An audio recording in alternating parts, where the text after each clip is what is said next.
आप देख रहे हैं सेवन न्यूज। मैं आपके साथ मोहम्मद सलमान जुनैदी। ಪತ್ರಿಕಾಗೋಷ್ಠಿಯಲ್ಲಿ ಭಾಗಿಯಾದ ಸುರೇಶ್ ಬ್ರಾಹ್ಮಣ್ ಅವರಿಗೂ ಚಿದಾನಂದ ಚಲವಾದಿ ಅವರಿಗೂ ಮಂಜುನಾಥ್ ಜೋಶಿ ಅವರಿಗೂ ಜೋಶಿ ಅವರಿಗೆ ನಮಸ್ಕರಿಸಿ, ಅದೇ ರೀತಿ ಎಲ್ಲ ಮಾಧ್ಯಮ ಮಿತ್ರರಿಗೂ ಕೂಡ ನಮಸ್ಕರಿಸಿ, ಈ ಪತ್ರಿಕಾಗೋಷ್ಠಿಯನ್ನು ಕರೆದ ಉದ್ದೇಶ 13 ಜೂನ್ 2026ರಂದು ಬಸವಾದಿ ಚಿಂತಕರಂತ ಹೇಳಿಕೊಳ್ಳುವ ಕೆಲವರು ಪತ್ರಿಕಾಗೋಷ್ಠಿಯನ್ನು ನಡೆಸಿ ಕನೇರಿ ಮಠದ ಬಗ್ಗೆ, ಕನೇರಿ ಶ್ರೀಗಳ ಬಗ್ಗೆ ಇಲ್ಲ ಸಲ್ಲದ ಮಾತುಗಳನ್ನಾಡಿದ್ದಾರೆ. ಜೊತೆಗೆ ಭಾರತೀಯ ಜನತಾ ಪಕ್ಷಕ್ಕೂ RSS ಕೂಡ ಬಹಳ ಹಗುರವಾಗಿ ಮಾತನಾಡಿದ್ದಾರೆ. ಆದ್ದರಿಂದ ಚರ್ಚೆ ಮಾಡಲಿಕ್ಕೆ ಪತ್ರಿಕಾಗೋಷ್ಠಿಯನ್ನು ಕರೆಯಲಾಗಿದೆ.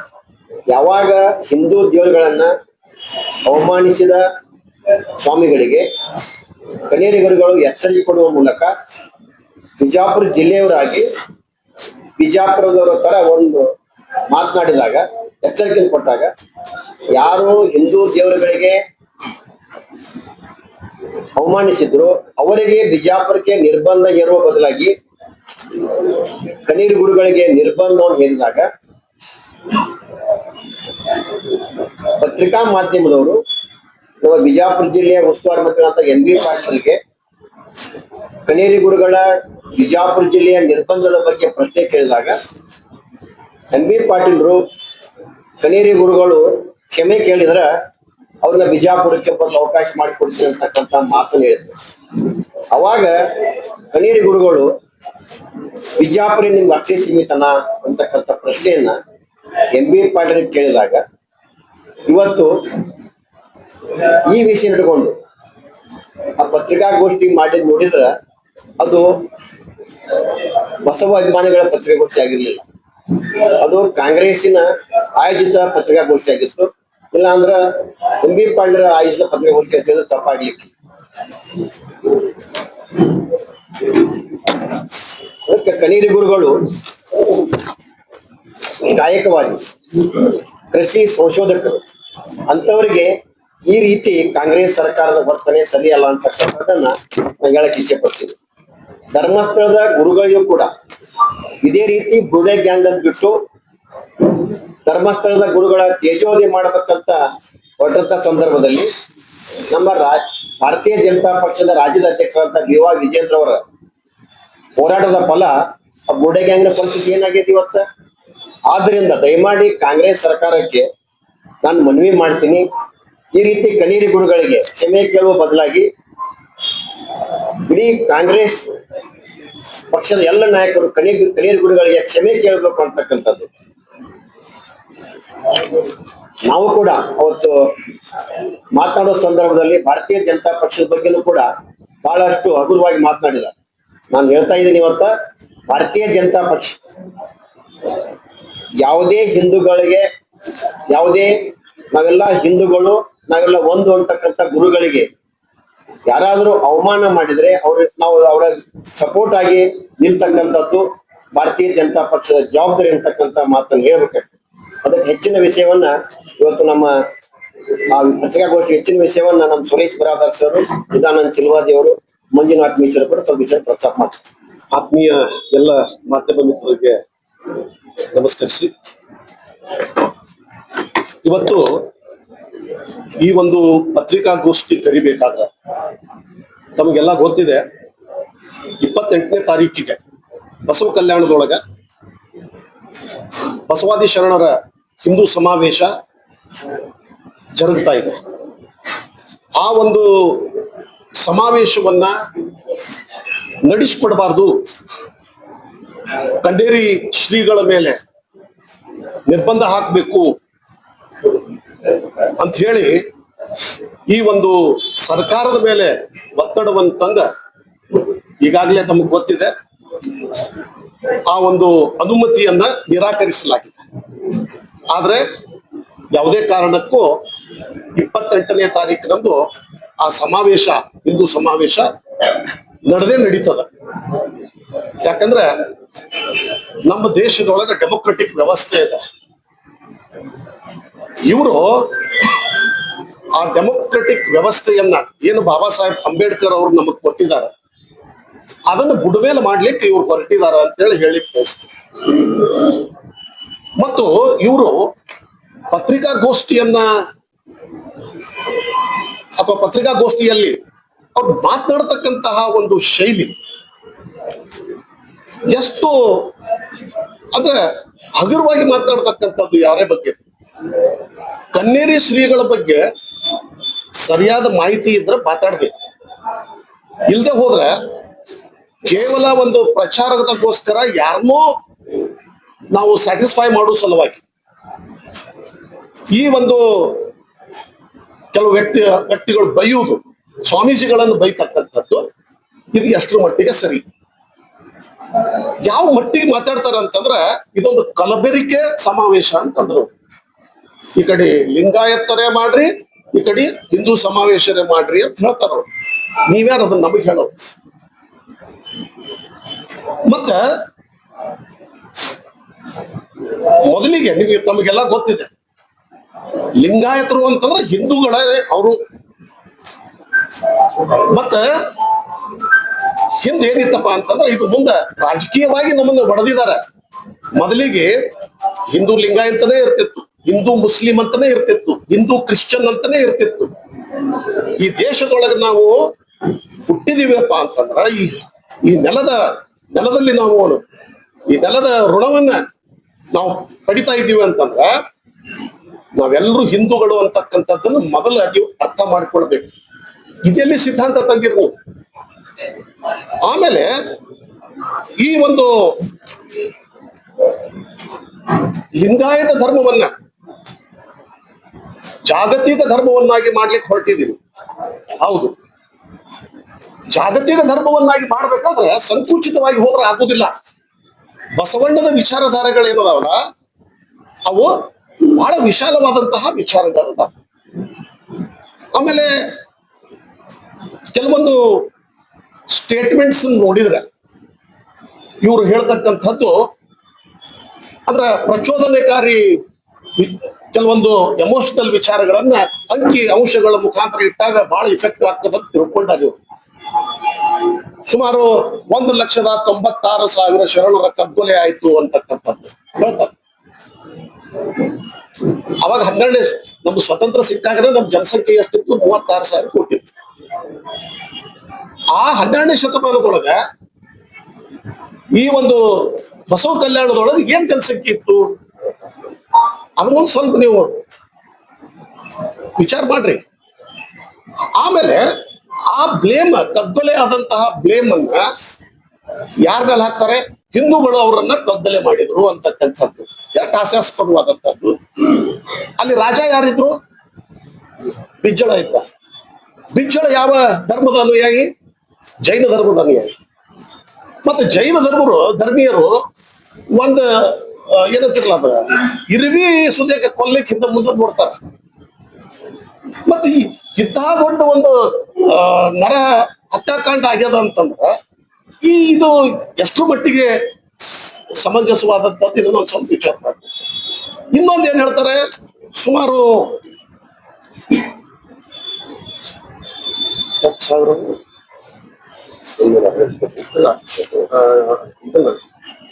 ಸುಟ್ರು ಅಂತ ಹೇಳ್ತಾರಲ್ಲ ವಚನಗಳನ್ನ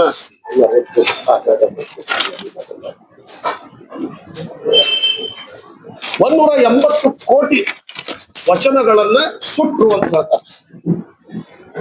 ಇದನ್ನು ಸ್ವಲ್ಪ ಲಾಜಿಕ್ ಆಗಿ ನಾವು ವಿಚಾರ ಮಾಡೋಣ. 180 ಕೋಟಿ ವಚನಗಳನ್ನು ಬರಿಬೇಕಾದ್ರೆ ಎಷ್ಟು ಸಮಯ ಬೇಕಾಗ್ತದ? ಎಷ್ಟು ಮಂದಿ ಶರಣರ ಅದನ್ನು ಬರಿಬೇಕು? ಈಗಿದ್ದ ಲೆಕ್ಕ ಅವ್ರು ಕೊಟ್ಟಿದ್ದ ಪ್ರಕಾರ ಒಬ್ಬ ಶರಣ ಏನಿಲ್ಲ ಅಂದ್ರೂ ಒಂದು 23,000 ವಚನಗಳನ್ನು ಬರಿಬೇಕಾಗ್ತದ. ಈಗ ನಮ್ಮಲ್ಲಿ ಇದ್ದಿದ್ದೇ ಬಸವಣ್ಣವ್ರ ವಚನಗಳು ಸುಮಾರು 23,000 24,000 ವಚನಗಳು ಅದಾವ. ಅಂದ್ರ ಏನಂತಾರಲ್ಲ, ಅದು ಯಾವುದೇ ಒಂದು ಸುಮ್ಮನೆ ಫಿಗರ್ ಕೊಟ್ಬಿಟ್ರೆ ನಡೀತದ ಅನ್ನುವಂಗ. ಆಮೇಲೆ ಬಸವಣ್ಣವರು ಬಸವ ಕಲ್ಯಾಣದೊಳಗೆ ಸುಮಾರು 6 ವರ್ಷ ಇದ್ರು. 6 ವರ್ಷದೊಳಗೆ ಇಷ್ಟು ವಚನಗಳು ಬರೀಲಿಕ್ಕೆ ಸಾಧ್ಯ. ಸೊ ಹೀಗೆ ಅನಾವಶ್ಯಕರವಾದಂತಹ ಕೆಲವೊಂದು ಇದನ್ನ ಅವರು ರೆಫರ್ ಮಾಡಿ ಇಲ್ಲಿ ಒಂದು ಲಿಂಗಾಯತರೊಳಗ ಒಂದು ಪ್ರಚೋದನೆಯನ್ನು ಮಾಡ್ತಕ್ಕಂಥದ್ದು, ಲಿಂಗಾಯತರನ್ನು ಹೊಡಿತಕ್ಕಂತ ಕೆಲಸ ಯಾವಾಗ ಕಾಂಗ್ರೆಸ್ ಸರ್ಕಾರ ಬಂದದ ಮಾಡ್ಕೋತಕ್ಕ ಹೋಗಿದೆ. ಅದ್ರ ಮುಂಚೂಣಿಯಲ್ಲೇನೆ ನಮ್ಮ ಜಿಲ್ಲಾ ಉಸ್ತುವಾರಿಗಳು ಅದ್ರ ಮುಂಚೂಣಿಯನ್ನು ವಹಿಸ್ಕೊಂಡಿದ್ದು ತಮಗೂ ಎಲ್ಲ ಗೊತ್ತಿದ್ದಂತ ವಿಷಯ. ಆದ್ರೆ ಒಂದ ಬೆಳವಣಿಗೆ ನಾನು ಒಂದು ರೀತಿ ಅಪ್ರಿಶಿಯೇಟ್ ಮಾಡ್ತೀನಿ. ಯಾಕಂದ್ರ ಜಿಲ್ಲಾ ಉಸ್ತುವಾರಿಗಳು ಲಿಂಗಾಯತ ಧರ್ಮದ ಸ್ಥಾಪನೆಗೆ ಮುಂಚೂಣಿಯಲ್ಲಿ ಇದ್ರು ಕೂಡ ಮೊನ್ನೆ ಇಲ್ಲಿ ರಂಭಾಪುರಿ ಶ್ರೀಗಳಿಗೆ, ವೀರಶೈವ ಲಿಂಗಾಯತ ರಂಭಾಪುರಿ ಮಠಕ್ಕೆ ಮಠ ಸ್ಥಾಪನೆಗಾಗಿ ಅವರ ಅಲ್ಲಿ ಹೋಗಿ ಅಡಿಗಲ್ಲು ಹಾಕಿದ್ರು, ಅದಕ್ಕೆ ಏನು ಅನುದಾನ ಕೊಡ್ಬೇಕಂತೀವಲ್ಲ, ಇದು ಒಳ್ಳೆ ಡೆವಲಪ್ಮೆಂಟ್ ಅಂತ ನಾನು ಹೇಳಿಕ್ ಬಯಸ್ತಾ ಇದ್ದೀನಿ. ನಿಮ್ಮ ನಾಯಕರು, ಮುಂಚೂಣಿಯಲ್ಲಿದ್ದಂತ ನಾಯಕರೇ ವೀರಶೈವ ಧರ್ಮವನ್ನ ಒಪ್ಕೊಂಡದಾರ ಅಂತಂದ್ರೆ ಕನ್ನೇರಿ ಶ್ರೀಗಳನ್ನು ಕೂಡ ಒಪ್ಕೊಂಡಂಗೆ ಅದು. ಸೊ ಅದಕ್ಕ ಇಲ್ಲಿ ನೀವು ಅನಾವಶ್ಯಕರವಾಗಿ ಇಲ್ಲೇನದ ಅಂತಂದ್ರ ಬಸವಣ್ಣನನ್ನ ಒಂದು ಬಿಸಿನೆಸ್ ಮಾಡ್ಕೊಂಡಿರಿ ಅಂತ ಹೇಳಿ ಬಯಸ್ತೀನಿ. ಬಸವಣ್ಣವ್ರನ್ನ ಒಂದು ಬಿಸಿನೆಸ್ ಮಾಡ್ಕೊಂಡು ಹೊಂಟಿದಿರಿ. ನಿಮ್ಮ ವಿಚಾರಧಾರೆಗಳನ್ನ ನೀವು ಪ್ರಸ್ತಾಪ ಮಾಡ್ರಿ, ನಮ್ಮ ವಿಚಾರಧಾರೆಗಳನ್ನ ನಾವು ಪ್ರಸ್ತಾಪ ಮಾಡ್ತೀವಿ. ಜನ ಯಾವ್ದು ಒಪ್ಕೋತಾರ ಅವ್ರಿಗೆ ಬಿಡುನು. ನೀವು ಕಾರ್ಲ್ ಮಾರ್ಕ್ಸ್ನ ಸಿದ್ಧಾಂತವನ್ನ, ಕಮ್ಯುನಿಸಮವನ್ನ ಮನದಲ್ಲೇ ಮೈಂಡ್ದೊಳಗೆ ಇಟ್ಕೊಂಡ ಜನರಿಗೆ ಹುಚ್ಚು ಮಾಡ್ಲಿಕ್ಕತ್ತೀರಿ ನೀವು. ಹಿಂದೂಗಳನ್ನ ಬೈದು ಬಿಟ್ರೆ ನಿಮ್ಗೇನ್ ಅನಿಸ್ತದ? ಅಲ್ಪಸಂಖ್ಯಾತರು ಖುಷಿ ಪಡ್ತಾರೆ, ಅವ್ರು ನಮಗ್ ಬೆಂಬಲಕ್ಕೆ ಬರ್ತಾರ ಅಂತ ನೀವು ತಿಳ್ಕೊಂಡಿದ್ದೀರಿ. ಆದ್ರೆ ನಾನು ಅಲ್ಪಸಂಖ್ಯಾತರ ಬಂಧುಗಳಲ್ಲಿನೂ ಕೂಡ ಕೇಳ್ಕೊತೀನಿ. ಚೈನಾ ನೋಡ್ರಿ ಏನದ ಪರಿಸ್ಥಿತಿ, ರಷ್ಯಾದೊಳಗ್ ನೋಡ್ರಿ, ವಿಯೆಟ್ನಾಂದೊಳಗ್ ನೋಡ್ರಿ, ಅಲ್ಲಿ ಯಾವುದೇ ಸಾರ್ವಜನಿಕವಾಗಿ ಹೊರಗಡೆ ಬಂದು ಪ್ರಾರ್ಥನೆಗಳನ್ನ ಮಾಡುವಂಗದೇ ಇಲ್ಲ. ಇವತ್ತ ಏನಾದ್ರೂ ಅಧಿಕ ಸಂಖ್ಯೆಯೊಳಗ ಮಸೀದಿಗಳದಾವಪ್ಪ ಅಂತಂದ್ರೆ ಭಾರತ ದೇಶದೊಳಗದ. ಅಂದ್ರೆ ಇದು ಹಿಂದೂ ಧರ್ಮ ಎಲ್ಲರನ್ನ ಅದು ಒಳಗೊಂಡು ಸಹಾನುಭೂತಿಯಿಂದ ಹೋಗತಕ್ಕಂತ ಧರ್ಮ ಇದು. ಇದನ್ನ ನಾವು ಒಪ್ಕೊಳ್ಳೇಬೇಕಾಗ್ತದೆ. ಅದಕ್ಕೆ ಇಲ್ಲೇನದಪ್ಪ ಅಂತಂದ್ರೆ ಕನ್ನೇರಿ ಅಪ್ಪ ಅವ್ರು ಮಾಡೋದು ಏನಪ್ಪಾ ಅಂತಂದ್ರೆ ಅವ್ರ ಉದ್ದೇಶ ಇಷ್ಟೇ, ಎಲ್ಲಾ ಲಿಂಗಾಯತರು ಅಷ್ಟೇ ಅಲ್ಲದ ಉಳಿದವರು ಕೂಡ ತಾವು ಹಿಂದೂಗಳು ಅಂತ ಹೇಳಿ ಒಂದೇ ವೇದಿಕೆ ಅಡಿಯಲ್ಲಿ ಬಂದು ದೇಶದ ಬಗ್ಗೆ, ಬಸವಣ್ಣವರ ಬಗ್ಗೆ ಮತ್ತು ಅವರ ತತ್ವ ಸಿದ್ಧಾಂತಗಳನ್ನ ಅದನ್ನ ಒಪ್ಪಿಕೊಂಡು ದೇಶದ ಹಿತಾಸಕ್ತಿಯನ್ನ ನಾವು ರಕ್ಷಣೆ ಮಾಡ್ಕೊಂಡು ಹೋಗ್ಬೇಕು ಅಂದಾಗ ಮಾತ್ರ ಒಂದು ಇಲ್ಲಿ ಎಲ್ಲ ರೀತಿಯ ಸೌಹಾರ್ದತೆಯಿಂದ ಬಾಳಲಿಕ್ಕೆ ಸಾಧ್ಯತೆ. ಇದು ತಪ್ಪ ಕನ್ನೇರಿ ಸ್ವಾಮಿಗಳು ಮಾಡುವುದು. ವೇದ ಉಪನಿಷತ್ತದೊಳಗ ಬಸವಣ್ಣ ಏನ್ ಹೇಳ ಅದ್ರು ಅದ್ರಾಗೆ ಅದ. ಸೊ ಹೀಗಾಗಿ ಇಲ್ಲೇನದ ಅಂತಂದ್ರೆ ಈ ಒಂದು ಭಾರತೀಯ ಜನತಾ ಪಕ್ಷ ಯಾವಾಗಲೂ ಅದು ದೇಶ ಮೊದಲು, ದೇಶದ ಹಿತವನ್ನು ಗಮನದಲ್ಲಿ ಇಟ್ಬಿಟ್ಟು ಆಡಳಿತವನ್ನು ಮಾಡಿದೆ. ಅದಕ್ಕೆ ಅನುಭವ ಮಂಟಪವನ್ನು ಇವತ್ತು ಬಸವ ಕಲ್ಯಾಣ ಗ್ರಾಂಟ್ ಕೊಟ್ಟಿದ್ದ ಸನ್ಮಾನ್ಯ BS ಯಡಿಯೂರಪ್ಪ ಸುಮಾರು 600 ಕೋಟಿ ಕೊಟ್ಟು. ಸೊ ಹೀಗಾಗಿ ಇಲ್ಲೇನದ ಅಂತಂದ್ರೆ ಇವರು ಕೇವಲ ಬಸವಣ್ಣ ಒಬ್ಬ ಸಾಂಸ್ಕೃತಿಕ ನಾಯಕ ಅಂತ ಹೇಳಿ ಘೋಷಣೆ ಮಾಡಿ ಬಸವಣ್ಣನ ಹೆಸರನ್ನ ನೀವು ಬಿಸ್ನೆಸ್ ಮಾಡ್ತಾ ಇದ್ದೀರಿ, ವೋಟ್ ಬ್ಯಾಂಕ್ ಕ್ರಿಯೇಟ್ ಮಾಡ್ಕೊಳಕತ್ತೀರಿ. ಅದಕ್ಕೆ ಇಲ್ಲಿ ಕನ್ನೇರಿ ಅಪ್ಪ ಅವರು ಒಬ್ಬ ರಾಷ್ಟ್ರ ಸಂತ ಅಂತ ಹೇಳಿ ಬಯಸ್ತೀನಿ, ಒಬ್ಬ ತತ್ವಜ್ಞಾನಿ, ಒಬ್ಬ ವಿಜ್ಞಾನಿ. ಅವರು ಸಂಶೋಧನೆಗಳು ಎಷ್ಟು ಅದಾವು. ಈ ಒಂದು ನಾವೇನು ಕಟಿಂಗ್ ಮಾಡ್ಕೊಳ್ತೀವಲ್ಲ, ಈ ಕೂದಲುಗಳಿಂದ ಅವರು ಒಂದು ಅಮಿನೋ ಆಸಿಡ್ ಅಂತ ಹೇಳಿ ಕ್ರಿಯೇಟ್ ಮಾಡಿ ಅದನ್ನ ಈ ಬೆಳೆಗಳಿಗೆ ಹಾಕಿದಾಗ ಬೆಳೆಯ ಉತ್ಪನ್ನ ಹೆಚ್ಚಾಗ್ತಕ್ಕಂಥದ್ದು. ಆಮೇಲೆ ಇದೇನು ಕೊಳೆ ನೀರನ್ನ ಸಂಸ್ಕರಣೆ ಮಾಡ್ತಕ್ಕಂಥದ್ದು, ಅದು ಅವ್ರ ದೊಡ್ಡ ಕೊಡುಗೆ. ಮತ್ತ ಅನೇಕ ರೀತಿ ಒಳಗೆ ರೈತರಿಗೆ ಒಂದು ಅವೇರ್ನೆಸ್ ಕೊಡ್ತಕ್ಕಂಥದ್ದು. ಇವತ್ತಿನ ಟೆಕ್ನಾಲಜಿ ಹೆಂಗ್ ಅಡಾಪ್ಟ್ ಮಾಡ್ಕೋಬೇಕು, ಲವ್ ಜಿಹಾದದ ಬಗ್ಗೆ ಅವರ ಮಕ್ಕಳೊಳಗ ಒಂದು ಅವೇರ್ನೆಸ್ ಕೊಡ್ತಕ್ಕಂಥದ್ದು, ಮಾದಕ ವಸ್ತುಗಳ ಬಗ್ಗೆ, ಡ್ರಗ್ಸ್ ಬಗ್ಗೆ.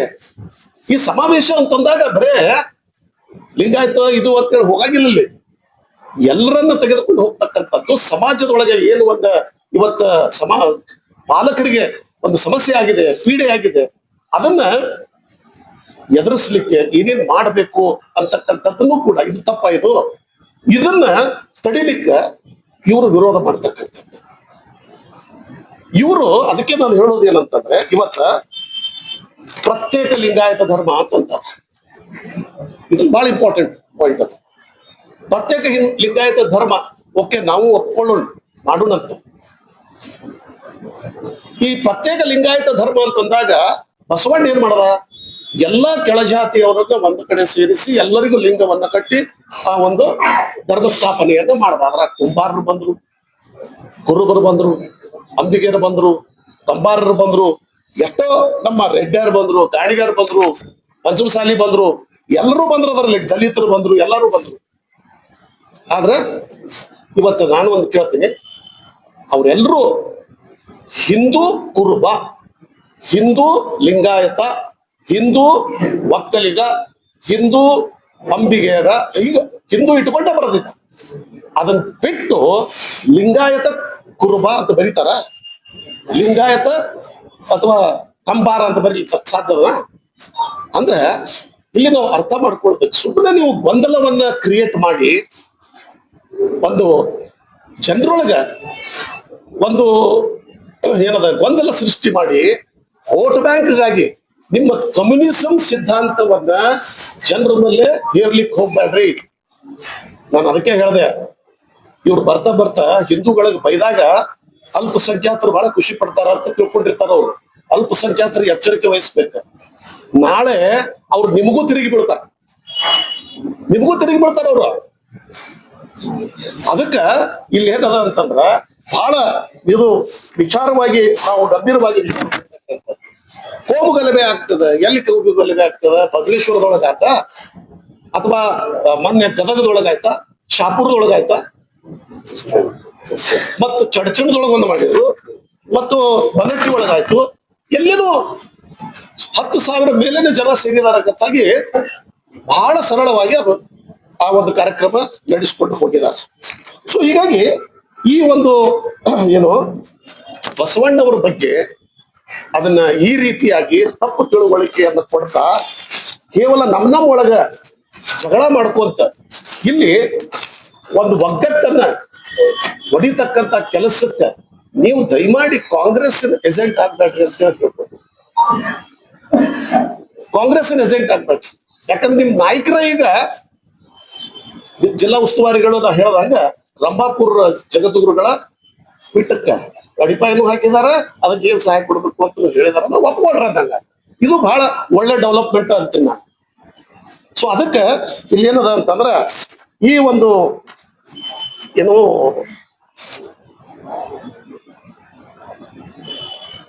ಇದೊಂದು ವಿಚಾರವನ್ನು ಹೇಳ್ತಾ ಇನ್ನೊಂದು ಅಪಾದನೆ ಮಾಡಿದ್ರು ಇದು ನಮ್ಮ ಸಹೋದರರು. ಏನಪ್ಪಾ ಅಂತಂದ್ರೆ ಕನ್ನೇರಿ ಸ್ವಾಮಿಗಳು ಏನು ದಲಿತರ ಬಗ್ಗೆ ಕಾಳಜಿಯನ್ನು ಮಾಡ್ಲಿ ಅಂತ ಸಣ್ಣ ಕಟ್ಟಿ ಮನೆಯವ್ರು ಏನ್ ಮಾತಾಡಿದಾರಲ್ಲ ಕನ್ನೇರಿ ಶ್ರೀಗಳ ಬಗ್ಗೆ, ಏನು ಸ್ವಾಮಿಗಳ ಬೈದ್ರು, ಹೆಂಗ್ ಮಾತಾಡ್ತಾರ ಆ ಸ್ವಾಮಿಗಳು ಏನ್ ಮಾತಾಡಿದ್ರು, ದೇವ್ರು ಒಯ್ದು ಹೊಳೆ ಹೋಗಿರಿ ಅಂತ ಹೇಳ್ತಾರ, ಏನು ಗಿಡ್ಡಿ ನೀರು ಭದ್ರ ಅಂತ ಹೇಳ್ತಾರ, ಆಮೇಲೆ ಎಲ್ಲವೂ ಸೀರು ಗುಡಿಸ್ತಾರ. ಏನು ಅಂದ್ರೆ ದೇವ್ರನ್ನ ಪೂಜೆ ಮಾಡ್ಬೇಡ್ರಿ ಅನ್ನೋ ಉದ್ದೇಶ ಆ ಸ್ವಾಮಿಗಳು ಹೇಳ್ತಾರೆ. ಮತ್ತ ಅವ್ರಿಗೆ ಯಾಕೆ ನೀವು ಅನ್ನೋದಿಲ್ಲ? ಈ ಶ್ರೀಗಳ ಹಿಂಗ್ ನಮ್ಮಂತವ್ರು ಸ್ವಾಮಿಗಳಿಗೆ ಅಳದಾಕ್ ಬರಂಗಿಲ್ಲ. ಅವ್ರು ಸ್ವಾಮಿಗಳ ಕನ್ನೇರಿ ಶ್ರೀಗಳು ಅವ್ರಿಗೆ ಬುದ್ಧಿ ಹೇಳ್ಯಾರ, ಈ ತರ ನೀವು ಮಾತಾಡೋದು ಅಲ್ಪ ಅಂತೇಳಿ. ನಮ್ ಧರ್ಮ ನಾವು ಪೂಜೆ ಮಾಡ್ತೀವಿ. ನಾ ದಲಿತ, ನಮ್ಮ ಮನ್ಯಾಗ ದೇವ್ರದಾನ, ನಾವು ಪೂಜೆ ಮಾಡ್ತೀವಿ.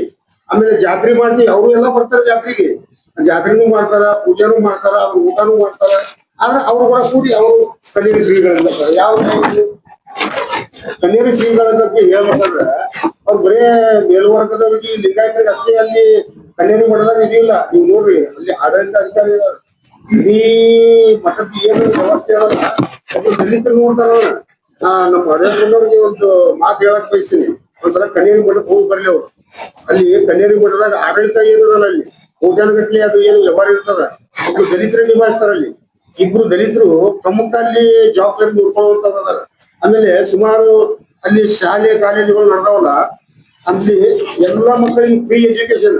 ಅದ್ರಾಗ ದಲಿತರು ಅದಾರ, ಬರೀ ಮೇಲ್ವರ್ಗದವ್ರು ಅದಾರ. ಹೆಸರು ಅಂದ್ರಲ್ಲ ಅಡಿಯಪ್ಪಣ್ಣವ್ರಿಗೆ ಹೇಳ್ತೀನಿ, ನನ್ನ ಬಾಯಿ ಐತಿ ಅನ್ನೋಣ, ನಾವು ದಲಿತರು ಅನ್ನೋಣ, ಏನ್ ಬೇಕಾದ್ರೂ ಮಾತಾಡೋದು ನಡೀತದ. ಅದಕ್ಕೂ ಒಂದು ಸಿಸ್ಟಮ್ ಇರ್ಬೇಕು, ಅದಕ್ಕೊಂದು ವ್ಯವಸ್ಥೆ ಇರ್ಬೇಕು. ರಸ್ತೆ ಮಾಡ್ರಿ ಬೇಡ ಅನ್ನಂಗಿಲ್ಲ, ಏನ್ ಬಾಯಿ ಬಂದದ್ದು ಮಾತಾಡಲ್ಲ. ಅದಕ್ಕೆ ನಾನು ಹೇಳಕ್ ಬಯಸ್ತೀನಿ, ಕನ್ನೇರಿ ಶ್ರೀಗಳು ಬರೇ ಒಂದು ಇವ್ರು ಏನ್ ಹೇಳ್ತಾರಲ್ಲ ಈ ತರ ಎಲ್ಲ ಆ ಮಠದಾಗ ನಾನು ಹೋಗಿ ಎಲ್ಲಾ ನೋಡ್ಕೊಂಡ್ ಬಂದಿದ್ದೆ. ನಾವು ಚೆನ್ನೂರು ಅಡಿಯಪ್ಪಣ್ಣವ್ರು ಇಲ್ಲ ಅವ್ರೆಲ್ಲ ಏನ್ ಅವ್ರದ್ದು ಇದು ಅದಲ್ಲ ಟೀಮ್ ತಗೊಂಡ್ ಹೋಗಿ ನೋಡ್ಕೊಂಡ್ ಬರ್ಲಿ. ಎಲ್ಲಾ ಮಕ್ಕಳಿಗೆ ಫ್ರೀ ಎಜುಕೇಶನ್ ಕೊಡ್ತಾರ ಅವ್ರು. ಅಲ್ಲಿ ದಲಿತರ ಮಕ್ಕಳು ಅದಾರ, ಇನ್ನು ಅನೇಕ ವಿಷಯಗಳು. ಮತ್ತ ಅವ್ರು ಬರೇ ಇದ್ರ ಬಗ್ಗೆ ಕೃಷಿ ಬಗ್ಗೆನು ಅಂದ್ರೆ ಕೃಷಿ ನಮ್ಮ ದಲಿತರು ಮಾಡ್ತೀವಿ ನಾವು, ಅದ್ರ ಬಗ್ಗೆನು ಎಲ್ಲಾ ತರ ಅವರು ಮಾಹಿತಿನೂ ಕೊಡ್ತಾರ, ಹಾಸ್ಟೆಲ್ ನಡೆಸ್ತಾರ. ನಾನು ಏನ್ ಹೇಳಕ್ ಬಯಸ್ತೀನಿ ಅಂದ್ರೆ, ಬಾಯಿ ಈಗ ಒಂದೇ ಒಂದು ನನ್ನ ಮಾತು, ಇವ್ರು ಮಾತಾಡಿದ್ರ ಏನೂ ಆಗಂಗಿಲ್ಲ, ದಲಿತರು ಏನ್ ಬೇಕಾದ್ರೆ ಮಾತಾಡ್ಬೋದು ಅಂತ ಅನ್ಕೊಂಡಾರ ಅನ್ಸ್ತದ. ನಾವು ಮಾತಾಡೋರು ಯಾರು ಪ್ರಶ್ನೆ ಮಾಡಂಗಿಲ್ಲ, ಹೊಳ್ಳಿ ಯಾರು ಅನ್ನಂಗಿಲ್ಲ. ಈ ತರ ಬೇಡ, ನೀವ್ ಏನು ಪ್ರಶ್ನೆ ಮಾಡ್ತೀವಿ ಮಾಡಿ, ನಮ್ದೇನ್ ತಕರಾರಿಲ್ಲ. ಆದ್ರ ಹ್ಯಾಂಗ್ ಬೇಕಾದಂಗ್ ಬಾಯಿ ಬಿಟ್ಟು ಏನೇನು ಮಾತಾಡೋದು ತಮ್ಗೆಲ್ಲ ಗೊತ್ತದ, ನಾನು ನೋಡಿದ್ದೀನಿ. ಈ ಮುಂದ ಸರ್ ಬಾಯಿ ಬಿಟ್ಟು ಸ್ವಾಮಿಗಳು ಬೆಳವಣಿಗೆಗಳು ಬಾಯಿ ಬಿಟ್ಟಿದ್ದಕ್ಕೆ ಆಗ್ತಾ ಇರೋದು. ಆಯ್ತು ಸರ್, ಅದನ್ನ ಒಪ್ಕೊಂಡೆ. ಕನೇರಿ ಸ್ವಾಮಿಗಳ ಸೇವೆ ಬಗ್ಗೆ ಕಾರ್ಯ ಬಗ್ಗೆ ಯಾರು ಪ್ರಶ್ನೆ ಮಾಡಿಲ್ಲ. ಬಿಜಾಪುರದಲ್ಲಿ ಇರ್ಬೋದು, ಬಾಗಲಕೋಟೆಯಲ್ಲಿ ಇರ್ಬೋದು, ಯಾರು ಅದ್ರ ಬಗ್ಗೆ ವಿರೋಧ ಮಾಡಿಲ್ಲ. ಯಾವಾಗ ಲಿಂಗಾಯತ ಮಟ್ಟದ ಸ್ವಾಮೀಜಿಗಳ ಬಗ್ಗೆ ಕನೇರಿ ಸ್ವಾಮಿಗಳು ಮಾತಾಡಿದಾಗ ಬಂದು ಆ ವಿವಾದ ನಂತರದಲ್ಲಿ ಮುಗಿತು. ಮತ್ತೆ ಚಲೋ ಇನ್ನೊಂದು ಚಲೋ ಉಸ್ತುವಾರಿ ಆಗಿದ್ದಾರೆ. ಬಿಜಾಪುರ ಉಸ್ತುವಾರಿ ಒಂದ್ ನಿಮಿಷ, ಎಲ್ಲಿಂದ ಚಾಲು ಆಯ್ತು ಅಂತ ಹೇಳಿದ್ರಲ್ಲ ನೀವು, ಅದಕ್ಕೆ ಏನ್ ಸಂಬಂಧ? ಕನೇರಿ ಸ್ವಾಮಿಗಳ ಅವರು ಜನ್ಮದ ಅವರಿಗ ಅಲ್ಲಿ ವಿಷಯದಲ್ಲಿ ಒಂದ್ ನಿಮಿಷ ಸರ್, ಎಲ್ಲಿಂದ ಚಾಲು ಆಯ್ತು ಅಂತ ಹೇಳಿದ್ರಲ್ಲ ನೀವು, ಸ್ವಾಭಾವಿಕವಾಗಿ ಮಾತಾಡ್ಬೇಕಾಗ್ತದೆ. ಆ ಮಾತಾಡೋದು ವಾಸ್ತವಿಕತೆ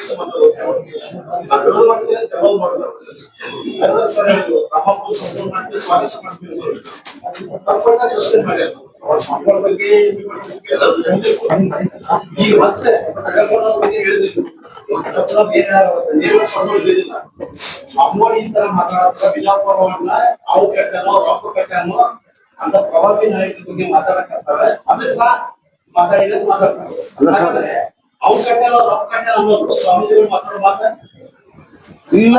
ಕ್ಷಮೆ ಕೇಳ್ರಿ, ಇಲ್ಲಿ ವಿಜಯಪುರ ಹಿಂದೂಗಳ ಪ್ರಭಾವಿ ನಾಯಕರು ಅಲ್ಲ ಹಿಂದೂಗಳ ದೇವ್ರಂದ್ರನ ಹಿಂದೂಗಳಿಗೆ ಬಹಳ ಪವಿತ್ರ ಅಂದ್ಕೊಂಡಂತ ದೇವರಿಗೆನ ಮಾತಾಡುವಂತ ಸಂದರ್ಭವಾಗ ಒಬ್ರು ನಿರ್ಬಂಧ ಇರ್ತಕ್ಕಂಥದ್ದು ಇದೇನ್ ಯಾವ ನ್ಯಾಯ ಸರ್? ನಿರ್ಬಂಧ ಇರ್ತಕ್ಕಂಥದ್ದು ಯಾವ ನ್ಯಾಯ? ಮತ್ತೆ ಬಿಜಾಪುರದಲ್ಲಿ ಒಂದ್ ಕೆಟ್ಟ ಮಾತಾಡ್ತಾ ಹೇಳ್ತೀವಿ ನಾವು. ಬಿಜಾಪುರದಲ್ಲಿ ನೀವೆಲ್ಲ ಎಷ್ಟು ನಾವು ಕನ್ನೇರಿ ಶ್ರೀಗಳ ಮಾತಾಡೋದಕ್ಕಿಂತ ಪೂರ್ವದಲ್ಲಿ ಯಾರ್ಯಾರು ಸ್ವಾಮಿಗಳು ಏನೇನು ಮಾತಾಡೋದು ಅದಕ್ಕೆ ಯಾಕೆ ಇವ್ರು ಉತ್ತರ ಕೊಡಂಗಿಲ್ಲ? ಅದ್ರ ಬಗ್ಗೆ ಯಾಕೆ ಮಾತಾಡೋದು ಇವರು? ಕನ್ನೇರಿ ಶ್ರೀಗಳು ಮಾತಾಡೋದಕ್ಕಿಂತ ಪೂರ್ವದಲ್ಲಿ ಈ ನಿಮ್ ದೇವ್ರ ಹೊಳೆ ಹೋಗಿರಿ, ವಜ್ರ ನೀರು ಬಂದ್ರ ನೀವು ಗಣಪತಿ ದೇವ್ರೇನು ಸರ್, ಗಣಪತಿ ದೇವ್ರೇನು ಅಂತ ಈ ತರ ಮಾತಾಡಿದಾಗ ಇವ್ರು ಯಾಕಾದ್ರೆ ಉತ್ತರ ಕೊಡಂಗಿಲ್ಲ? ಅದನ್ನ ನಾವ್ ಯಾರು ಅಂದ್ರ ಸರ್, ಸ್ವಾಮಿಗಳಿಗೆ ನಾವ್ ಯಾರು ಮಾತಾಡ್ಲಿಕ್ಕೆ ಕ್ಯಾವಿ ಅಂದ್ರೆ ನಮ್ಮೊಂದು ಭಯ ಭಕ್ತಿ ಅದ ಸರ್. ಕ್ಯಾವಿ ಅಂದ್ರೆ ಶ್ರೀಗಳಂದ್ರ ನಮ್ಮ ಒಂದು ಭಯ ಭಕ್ತಿ ಅದ, ನಾವ್ ಮಾತಾಡ್ಲಕ್ ಆಗಿಲ್ಲ. ಸ್ವಾಮಿಗಳಂದ್ರೆ ನಮಗೊಂದು ಭಯ ಭಕ್ತಿ, ಅದನ್ನ ಆ ಶ್ರೀಗಳು ಅವ್ರಿಗೆ ಉತ್ತರ ಕೊಟ್ಟಾರ.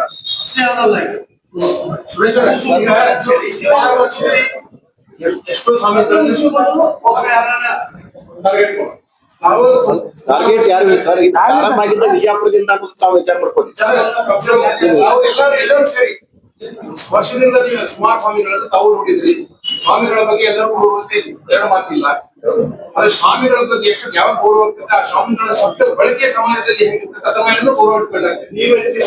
ಯಾವುದೇ ಒಂದೇ ಸ್ವಾಮಿ ಇವತ್ತಿಲ್ಲ ಇನ್ನೊಬ್ಬ ಸ್ವಾಮಿಯ ತಾಯಿಗೆ ಬೆಳೆಸಿ ಗೌರವಿಸಿದ ಸ್ವಾಮಿ ಅಂತ ಕೇಳಿದ್ರಿ. ಇನ್ನೊಬ್ಬ ಸ್ವಾಮಿಯ ತಾಯಿಗೆ ವೇಷಕ್ಕೆ ಹೋಲಿಸಿರುವ ಬೈಬಲ್ದು ಅದನ್ನ ಸಮರ್ಥನೆ ಮಾಡ್ಕೊಳ್ಳೋದು ಎಂದರ ನೋಡಿದ್ರು. ಸಿದ್ದೇಶ್ವರ ಸ್ವಾಮಿಯಲ್ಲಿ ಅವ್ರ ಬಗ್ಗೆ ತಿಳ್ಕೊಂಡಾಗ ಕೋಟ್ಯಾಂತರ ಜನ ಬಂದ್ರು. ಒಂದೇ ದಿನ ಅವ್ರು ಯಾವ ಇನ್ನೊಬ್ಬ ಸ್ವಾಮಿಯ ತಾಯಿ ಬಗ್ಗೆ ವೇಷಕ್ಕೆ ಹೋಲಿಸುವಂತ ಶಬ್ದ ಬಳಕೆ ಮಾಡ್ತಾರ. ನಿಮ್ಮ ಅಪ್ಪಗೆ ಶಬ್ದ ಬಳಕೆ ಮಾಡ್ಯಾರ ಯಾರು? ಇವ್ರು ಮಾಡಿಲ್ಲ ಅಂದ್ರೆ ಈಗ ಅವ್ರು ಒಳ್ಳೆ ಮಾಡಿದ್ರೆ ಒಳ್ಳೇದಾಗ್ತರಿ, ಯಾರು ತಪ್ಪಿಲ್ಲ. ಏನ್ ತಪ್ಪಂದ್ರೆ ಅದೇ ಕಷ್ಟನೇ ಹೇಳಿ ಸ್ವಾಮಿಗಳು ಮಾಡಬಾರ್ದು, ಈ ಶಬ್ದ ಬಳಕೆ ಮಾಡಬಾರ್ದಿತ್ತು, ಅವ್ರ ಬಗ್ಗೆ ಘನತೆ ಕಡಿಮೆ ಆಗ್ತಿದ್ದ ಮಾಡ್ಬೇಕು ನೋಡ್ರಿ. ಸ್ವಾಮಿಗಳು ಕ್ಲಿಯರ್ ಮಾಡಿದ್ದಾರೆ. ಅವ್ರು ಮಾತನಾಡುವ ಸಂದರ್ಭ ಈ ಮಾತು ಹೇಳಿದ್ರೆ ಈ ಮಾತನ್ನ ನಾವು ಕೇಳಿಲ್ಲ, ನೀವು ಹೇಳ್ತಕ್ಕಂಥ ಮಾತನ್ನ. ಅವ್ರು ಮಾತನಾಡುವ ಸಂಬಂಧದಲ್ಲಿ ಮಾನಸಿಕ ನೋವಿನಿಂದ ಅಥವಾ ಬಿಜಾಪುರದವರಾಗಿ ನಾವು ಯೂಶುವಲಿ ಬಿಜಾಪುರದವ್ರು ಗೆಳೆಯರ ಮಾತಾಡ್ತಿರ್ತೀವಿ, ಮಾಮಗ ಎಮ್ಮಗ ಮಾತಾಡ್ತಿರ್ತೀವಿ. ಸಹಜವಾಗಿ ಬಾಯಿಗೆ ಬರ್ತಕ್ಕಂಥ ಒಂದು ಮಾತಿಂದ ಆಗಿದೆ ಅದು ಸಹಜವಾಗಿ ಮಾತನಾಡ್ತಾ ಮಾತಿನಿಂದ ಇಷ್ಟು ದೊಡ್ಡ ಪ್ರಮಾಣದಲ್ಲಿ ಒಬ್ಬ ಹಿಂದೂ ಗುರುಗಳಿಗೆ ಈ ರೀತಿ ಹಿಂಸೆ ಮಾಡ್ತಕ್ಕಂಥದ್ದು ಏನದಲ್ಲ. ಇದಕ್ಕಾಗಿನ ನಾ ಹೇಳ್ತಾ ಕೇಳಿ, ಇದು ನಾನು ಒಂದ್ ಮಾತು ಕೇಳಿ, ಈ ರೀತಿ ಆ ಗುರುಗಳ ಬಗ್ಗೆ ಜನರಲ್ಲಿ ಅಭಿಪ್ರಾಯ ಕೆಟ್ಟ ಅಭಿಪ್ರಾಯ ತುಂಬಿದ್ದಂದ್ರ ನಾವು ಬಬಲೇಶ್ವರದಲ್ಲಿ ಕೂಡ ಒಂದು ಕಾರ್ಯಕ್ರಮ ಮಾಡಿದ್ವಿ. ಅಲ್ಲಿ ಆ ಕಾರ್ಯಕ್ರಮದಲ್ಲಿ ಜನರು ತುಂಬಿ ತುಳುಕ್ತಿತ್ತು. ನಾವೇನು ದೊಡ್ಡ ಪ್ರಮಾಣದಲ್ಲಿ ಅದಕ್ಕೆ ನಾವು ಖರ್ಚು ಮಾಡ್ಲಿಲ್ಲ, ಯಾರು ಗಾಡಿ ವ್ಯವಸ್ಥೆ ಮಾಡ್ಲಿಲ್ಲ. ಸ್ವಪ್ರೇರಣೆಯಿಂದ ಬಂದ ಬಬಲೇಶ್ವರ ತುಂಬೋಯ್ತು. ಅಂದ್ರ ಆ ಗುರುಗಳ ಬಗ್ಗೆ ಜನರಲ್ಲಿ ಯಾವ ಭಾವನೆ ಅದ ಹೃದಯದಲ್ಲಿ ಅಂತಕ್ಕಂಥದ್ದು ಕೂಡ ನಾವ್ ಹೇಳ್ಬೇಕಾಗಿತ್ತು. ಇದು ವೈಯಕ್ತಿಕ ಪ್ರತಿಷ್ಠೆಗೋಸ್ಕರ ಈ ಕಾಂಗ್ರೆಸ್ ನಾಯಕರು ಮಾಡ್ತಕ್ಕಂಥ ಈ ದುರ್ಬುದ್ಧಿನ ಕಾರಣ ತಪ್ಪಾಗ್ಲಿಕ್ಕಿಲ್ಲ. ನೀವ್ ಹೇಳಿದ್ರಿ ಮೊದಲನೇ ಸಲ ಕನೇರಿ ಗುರುಗಳಿಗೆ ನಿರ್ಬಂಧ ಇರ್ತಕ್ಕಂಥದ್ದು ಇಂಥ ಒಂದು ಕೆಟ್ಟ ಕೆಲಸ ಮಾಡಿದ್ರು. ಸರ್ಕಾರ ನಿಮ್ದೈತೆ ಅಂದ್ರ ಆ ಜಿಲ್ಲಾಡಳಿತ ನಿಮ್ ಕಡೆ ಅದ ಅಂತ ನಿರ್ಬಂಧ ಇರ್ತಕ್ಕಂಥದ್ದು ಯಾಕೆ ಮಾಡಿದ್ರು ನೀವು? ಅದೇ ನೀವು ಹಿಂದೂ ಗುರುಗಳಿಗೆ ಅಲ್ಲ ಸರ್, ನಾನು ನನ್ನ ಉತ್ತರ ಮುಗಿಸ್ರಿ.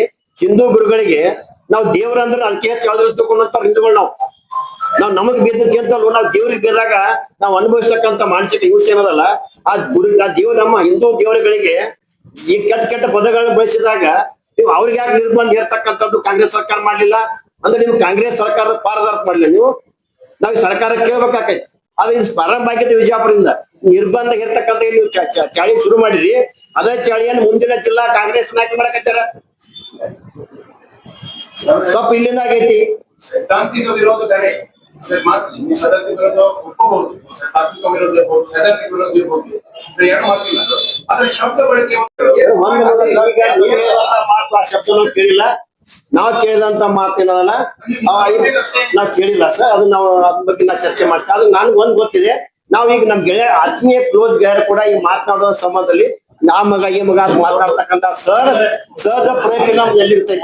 ಒಮ್ಮೆ ನಾವು ಫೋನ್ಯಾಗ ಮಾತಾಡೋ ಬಾಯಿಗೆ ಬಂದ್ಬಿಡ್ಬೇಕು ಅಂತ ಒಂದೇ ಒಂದು ಕಾರಣಕ್ಕ ಇಷ್ಟು ದೊಡ್ಡ ಪ್ರಮಾಣದ ಒಂದು ಚರ್ಚೆ ಆಗ್ಬಾರ್ದೈತೆ ಅಂತಕ್ಕಂಥದ್ದು. ಬಳಕೆ ಮಾಡಬಾರ್ದು ಮಾತಾಡಿ ಹೇಳಿದ್ರೆ ಸಮರ್ಥನೆ ಮಾಡ್ತಾರೆ. ಅದ್ರ ಮೇಲೆ ಅದೇ ಸ್ವಾಮಿಯ ತಾಯಿಗೆ ಯಾರು ವೈಶ್ಯ ನೋಡ್ರಿ, ಯಾವ ಶಬ್ದನ್ನ ಕೇಳಿಲ್ಲ, ಆ ಶಬ್ದ ನಾವು ವೈಶ್ಯ ನಾವು ಕೇಳಿಲ್ಲ. ನಾವ್ ಎಲ್ಲಿ ಪತ್ರಿಕೆಯಲ್ಲಿ ಓದಿಲ್ಲ, ಎಲ್ಲಿ ಯೂಟ್ಯೂಬ್ ನಲ್ಲೇ ಕೇಳಿಲ್ಲ. ಆ ಸುಮ್ಮನೆ ಅದೊಂದು ಯಾರು ಆ ಮಾತನ್ನ ಕೇಳಿಲ್ಲ, ಮಾತನ್ನ ಕೇಳಿಲ್ಲ. ಅದ್ರ ಬಗ್ಗೆ ನಾನು ಅವರು ಮೆಡಿಕಲ್ ನಿನ್ನೆ ಒಂದು ಚಾನಲ್ ಕೊಡುವಾಗ ಎಲ್ಲ ಉಸ್ತುವಾರಿ ಸಚಿವರು ನನ್ನನ್ನ ಬ್ಯಾನ್ ಮಾಡ್ತೀವಿ ಬಿಜಾಪುರ ನಾವ ಕಟ್ಟೆನೋ ಅವ್ರ ಕಟ್ಟೆನೋ ಉದಾಹರಣೆ ಕೊಟ್ಟರು ಸ್ವಾಮಿಗಳು. ಆ ವಿಚಾರಕ್ಕೆ ಅವ್ರು ನಿನ್ನೆ ಕೊಟ್ಟರು. ಅದೇ ಕರೆಕ್ಟ್ ಅಷ್ಟು ಮಾತ್ರ ಮಾಡಿ ಕೇಳಿದಾರೆ ಅವರು. ಅಲ್ಲಿ ನಿರ್ಬಂಧ ಇರ್ತಕ್ಕಂಥದ್ದು ಯಾವ ನ್ಯಾಯ? ಅವ ಕಟ್ಟೆನೋ ಅವ್ರ ಕಟ್ಟೆನೋ ನಿನ್ನೆ ಅವರು ಉದಾಹರಣೆ ಕೊಟ್ಟಿದ್ದು. ಪ್ರಾರಂಭ ಮಾಡಿದೀವ್ರೆಲ್ಲ ಇನ್ನ ಸ್ವಾಮಿಗಳು ಅವ್ರು ಬೈತಾರಲ್ಲ, ಆ ಸ್ವಾಮಿಗಳು ಇವ್ರು ಏನ್ ಬೇಕಾರತ್ತಾರಲ್ಲ ಅವರು. ಒಟ್ಟಾಗಿ ನೋಡಿ ಸರ, ಈ ಕಾಂಗ್ರೆಸ್ ದುರ್ಬುದ್ಧಿ ಏನದ ಅಂದ್ರ ಒಟ್ ಡಿವೈಡ್ ಅಂಡ್ ರೂಲ್. ಈ ಕಾಂಗ್ರೆಸ್ ಹುಟ್ಟಿದ್ದ ಬ್ರಿಟಿಷರ ಒಂದ ಮಾಡಿದಂತ ಈ ಸಂಸ್ಥೆ ಇದು ಕಾಂಗ್ರೆಸ್. ಇವ್ರ ದುರ್ಬುದ್ಧಿ ಏನದ ಅಂದ್ರೆ ಬ್ರಿಟಿಷರ್ ಡಿವೈಡ್ ಅಂಡ್ ರೂಲ್ ಮಾಡಿ ಭಾರತ ದೇಶವನ್ನ ಹೆಂಗ್ ಅಕ್ವರ್ ಮಾಡ್ಕೊಂಡ್ರು ಹಂಗ ಹಿಂದೂಗಳನ್ನ ಡಿವೈಡ್ ಮಾಡೋದು, ಅಲ್ಪಸಂಖ್ಯಾತರ ಡಿವೈಡ್ ಮಾಡೋದು, ಹಿಂದೂಗಳ ಡಿವೈಡ್ ಮಾಡಿ ಅಧಿಕಾರ ಕುರ್ಚಿ ಮೇಲೆ ಕುಡ್ರಾಕಿ ಮಾಡ್ತಕ್ಕಂಥ ದುರಾಚರಣ ಕಾಂಗ್ರೆಸ್ ಇದು ಹೋಗ್ಲಿರ್ತಕ್ಕಂಥ ಎತ್ತರಕ್ಕೆ ದೇಶ ಮೊದಲು ಅಂತಕ್ಕಂಥ ನಮ್ಮ ಭಾರತೀಯ ಜನತಾ ಈ ಕಾಂಗ್ರೆಸ್ ಬರ್ಬೇಕಂತಕ್ಕಂಥ ಮಾತು ಹೇಳ್ತೀವಿ ಸರ್. ನಾ ಎಂ ಬಿ ಪಾಂಡ್ರ ಅಲ್ಲಿ ಹೇಳಕತ್ತಿಲ್ಲ ಸರ್. ನಾ ಹೇಳೋದು ಅಂದ್ರೆ ಏನಂದ್ರ ಇದು ನಿರ್ಬಂಧ